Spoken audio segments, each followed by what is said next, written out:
I would like to acknowledge the traditional custodians of the lands on which we are living and learning from today, which for me is the Gimwe Wallabara Yidinji peoples.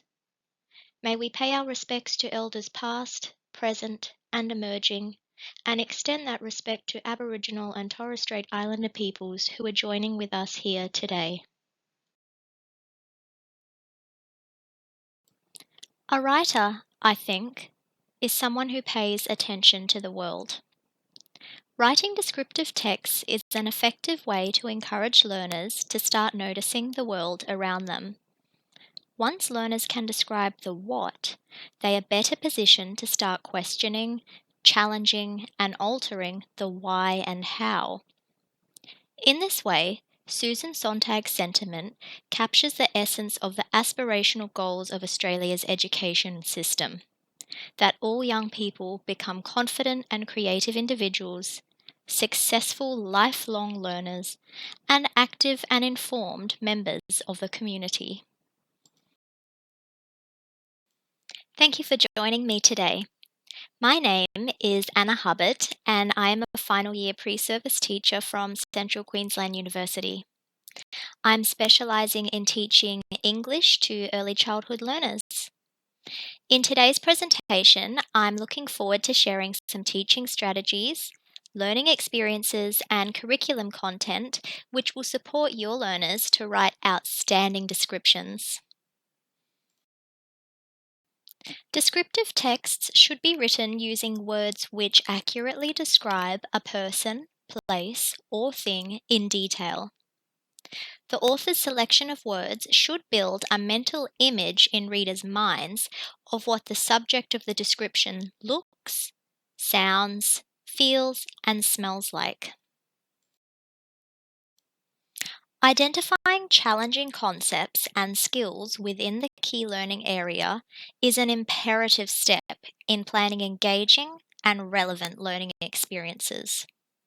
This helps ensure that you select teaching strategies which enhance engagement, knowledge, and understanding of students from diverse backgrounds.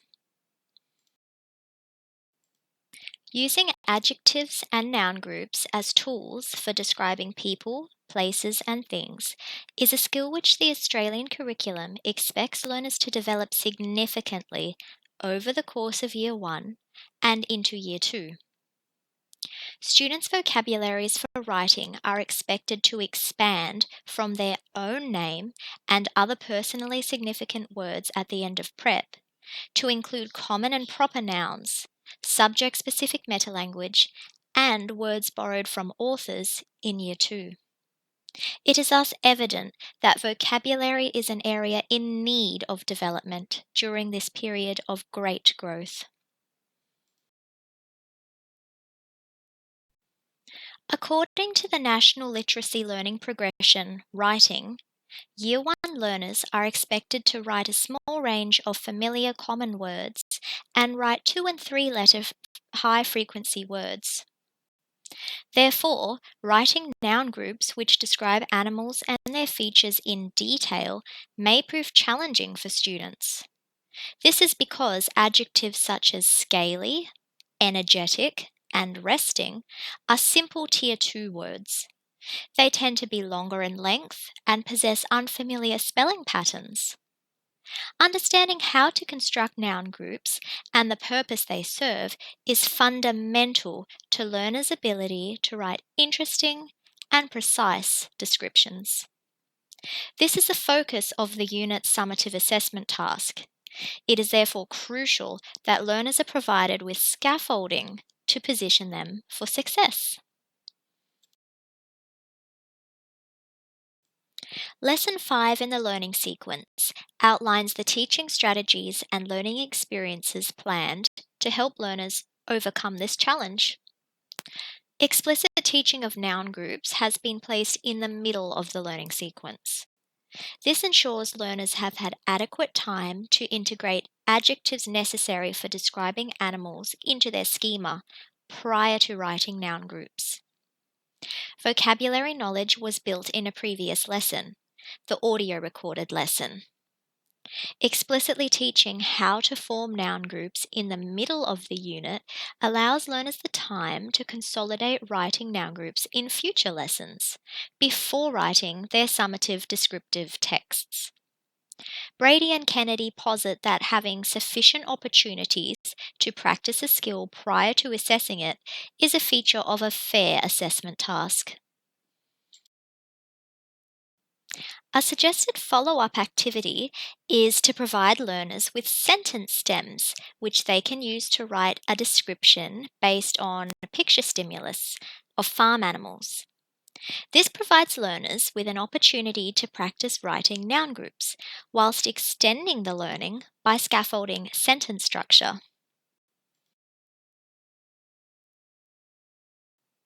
A lack of cultural relevance or feelings of isolation pose additional barriers to learning and engagement in English. To reduce this barrier, Aboriginal and Torres Strait Islander perspectives have been incorporated throughout the learning sequence. The e-learning lesson focuses on building noun groups around a dog, with the Warlpiri Indigenous word maliki being introduced. By incorporating this First Nations perspective into the lesson, learners with Indigenous backgrounds may feel their culture is being reflected in their education and thus feel more engaged in learning. This inclusive pedagogy also lays the foundations for reconciliation, as learners from all backgrounds value Aboriginal and Torres Strait Islander languages and cultures. This relates to the Australian Professional Standard for Teacher 2.3. Understand and respect Aboriginal and Torres Strait Islander people to promote reconciliation between Indigenous and non-Indigenous Australians. In this section, I will take you through how the teaching strategies I modelled in the resource package promote ways of working in English and the impact they have on student learning. At the end of both the audio recorded and the e-learning lessons, learners have the opportunity to share their work with peers. This further expands students' vocabularies by exposing them to the diverse writing samples of their peers. This can encourage students to critically reflect on their own writing strengths and consider future learning goals. Explicit instruction has been selected as a pedagogical tool for teaching this challenging concept. A key feature of explicit instruction is the sharing of learning objectives. This promotes transparency and supports learners to make connections between the learning experience, the summative assessment task, and their lives. The Australian Professional Standard for Teachers 3.1 is thus achieved. Establish challenging learning goals. The gradual release of responsibility model aligns with Vygotsky's theory of proximal development. The teacher acts as a more knowledgeable other to guide learners through the process of selecting adjectives which form noun groups to describe a focus animal in detail. Scaffolding is also present when learners are encouraged to use their personal dictionaries to gain inspiration and support their spelling. The differentiated worksheet provides learners with a pictorial word bank. This may support learners who speak English as an additional language and/or dialect, as these students often don't know everyday English vocabulary. Visual word banks are also powerful tools for extending the vocabularies and improving the spelling skills of those learners who may find reading or writing challenging. Therefore, the learning experience provides evidence of APST 1.5, differentiate teaching to meet the specific learning needs of students across the full range of abilities.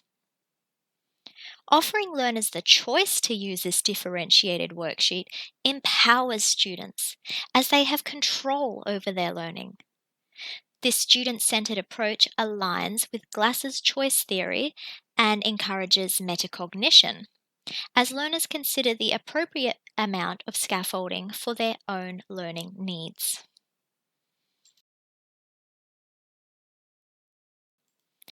A variety of assessment tools are employed in the resource package. This is an expectation of APST 5.1, Assess Student Learning. Verbal questioning is used throughout the audio recorded lesson and the e-learning video. Questioning promotes reflection in action. This allows teachers to tailor pedagogical practice in situ, ensuring the content reaches all learners. Using a mix of open and closed questions provides opportunities for you as the teacher to provide learners with feedback on how their learning is progressing.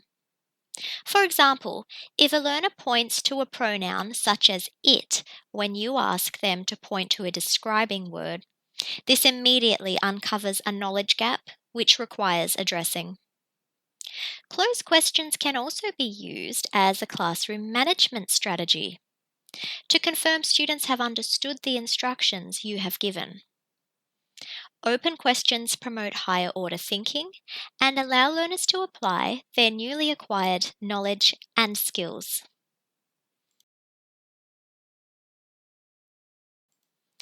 In the e-learning video, work samples are gathered as learners independently complete the noun group worksheets. The audio recorded lesson gathers work samples in the form of personal dictionary entries.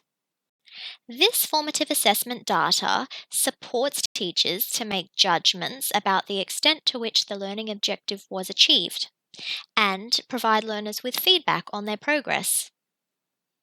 The National Literacy Learning Continuum outlines that learners at a Year 1 level should be able to correctly write words from the 100 high-frequency words, but they will require help with less familiar words.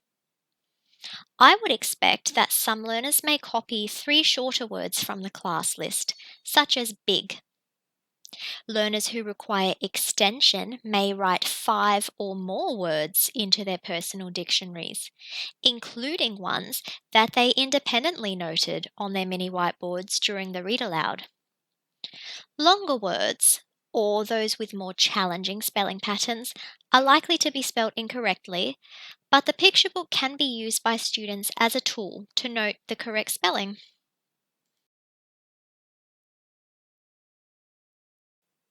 In the e-learning video, students are asked to complete 2 noun group worksheets during the you-do phase of the lesson. Learners who opted to use the differentiated version of the worksheet are likely to have copied words from the word bank.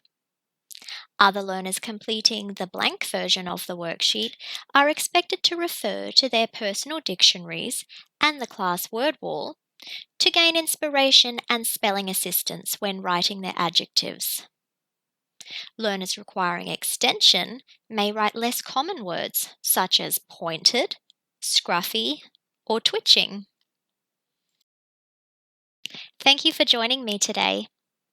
I hope this presentation has given you some guidance as to how the unit plan Name That Pet, the audio recorded and the e-learning videos and associated resources can be used in your Year 1 classroom.